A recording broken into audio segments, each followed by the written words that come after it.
Happy Easter.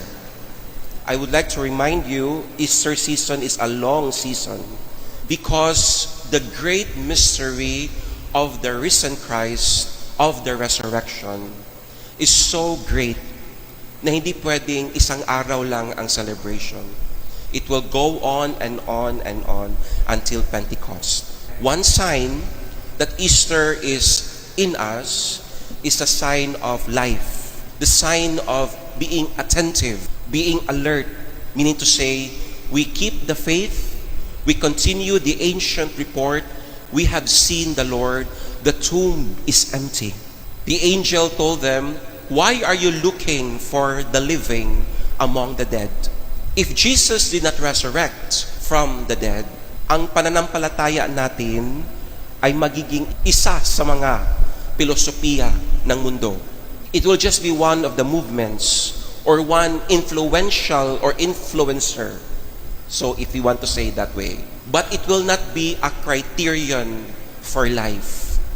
The last line of the gospel says here, to help you believe that Jesus is the Messiah, the Son of God, so that through this faith, the Catholic faith, the faith that we have, that you may have life, you and I may have life in His name. So the goal of the resurrection is that death, the dictatorship of death and sin, will no longer have a grip on us, but it will be life itself. We no longer say from life to death. There is an old motto, and even hanggang ngayon, naniniwala pa rin tayo nito kapag hindi tayo maingat sa ating mentalidad. Eat, drink, and be merry, because tomorrow you will die. Kaya magpakasaya ka na ngayon, magpakabusog ka na, maglasing ka na, magwala ka na, kasi bukas patay ka na.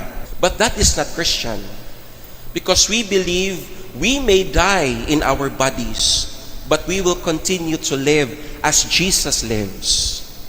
That's why Easter is a time to be awake, because we are no longer in the tomb. This is the time when we take stock of our faith.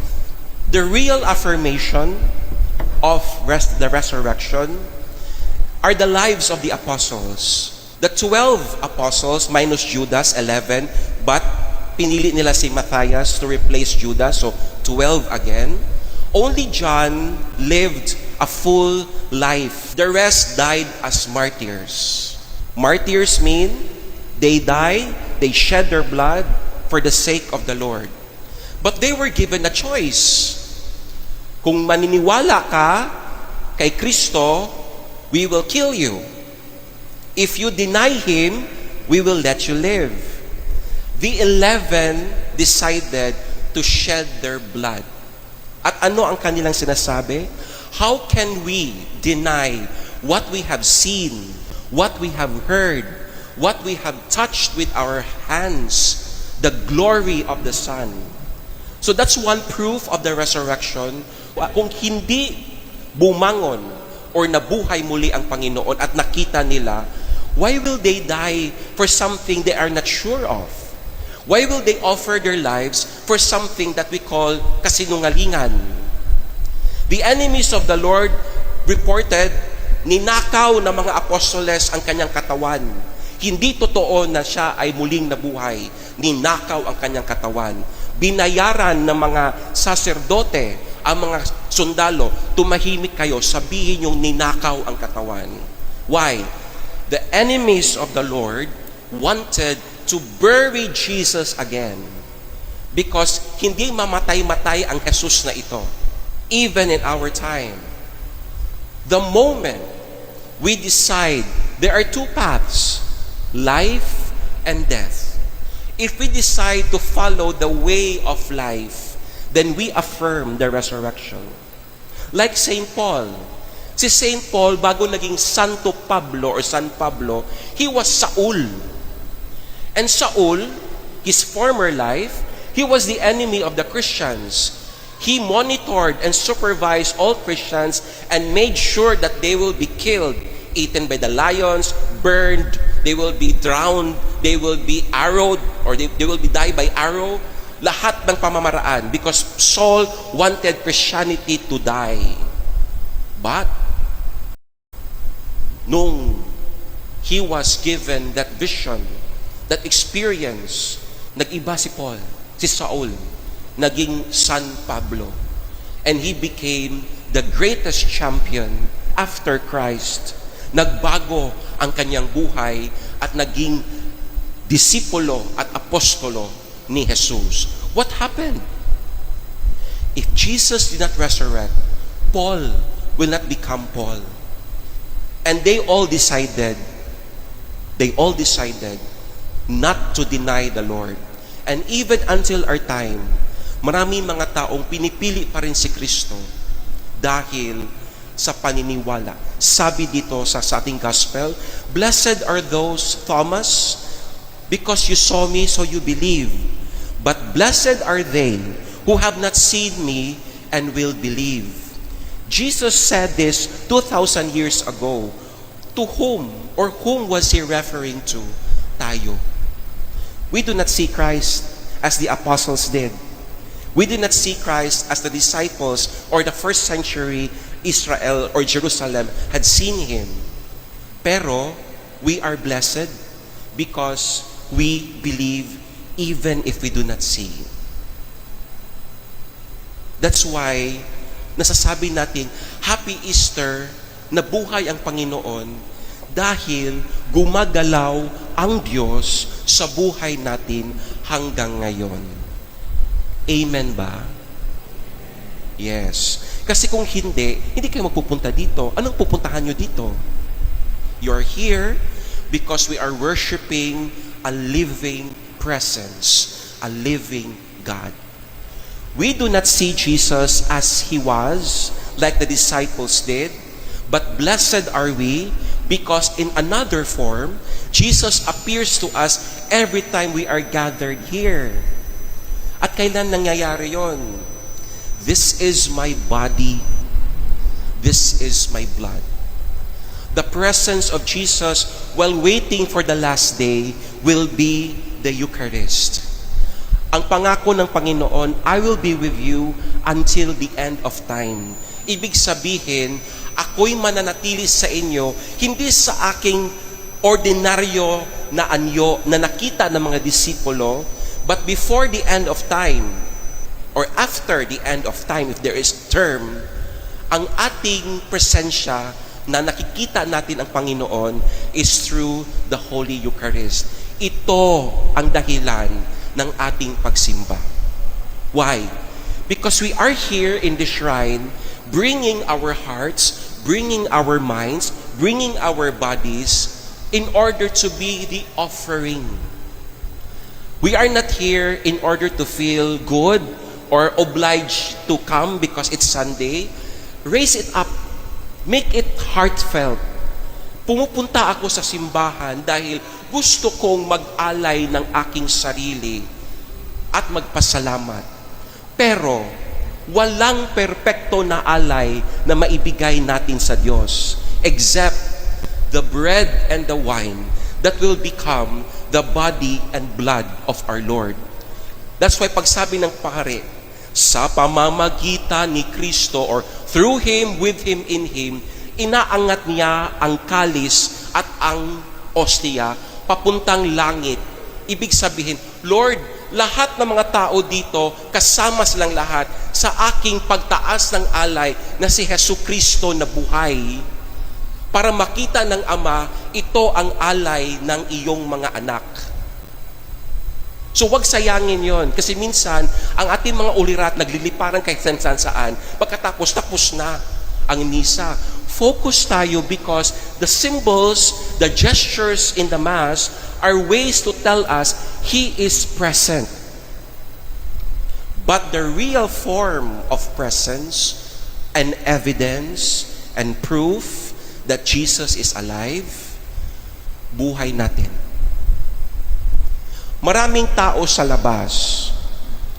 According to statistics, out of 93 million Filipinos, or even 100 plus Filipinos, 93 is Christian, 36% lang ang nagsisimba. So, we belong to the 36%. Where are the others? Some of them are working hard. Some of them do not have time. Some of them cannot even have the time. But, tayo ang binabasa nila. They could not open the Bible because they don't have the time or they don't want to have the time. But, they don't read the Bible, but they read us. Tayo yung binabasa ng mga tao sa ating isip, sa ating pananalita, sa ating kaugalian. If we become effective people of faith, we do good works, we pray, we help the poor, we do works that will glorify God, people will have a hint. Uy, talagang totoo ang kanyang pananampalataya. Yung sinasabi niyang buhay ang Panginoon, talaga namang buhay. Sapagkat buhay sa buhay niya ang buhay ni Jesus. Ulitin nga natin yon. Buhay sa buhay ang buhay ni Jesus. Let's make it personal. Buhay sa buhay ko ang buhay ni Jesus. Tayong lahat. Buhay sa buhay ko ang buhay ni Jesus. By that token alone, people will start rethinking. Talagang may sinasabi ang pananampalataya niya. And this is the best form of the presence of Christ impacting on us. Listen carefully. I live in such a way, brothers and sisters, I live in such a way that people who do not know God will come to know God because they know me. Ulitin ko ha. I live in such a way that people who do not believe in God will start to believe in God or know God because they know me. Nakikilala nila ako, ang bunga, nakikilala nila ang Diyos. This is now the proof, the ongoing testimony of every one of us as a father, as a mother, as husband, as a wife, as sister, brother, children, or whatever capacity you have in life. Our Christianity must come out from the tomb of our shyness, from the tomb of our arrogance, from the tomb of our self-centeredness, and we bring out Christ to the world. That's why today is Divine Mercy Sunday.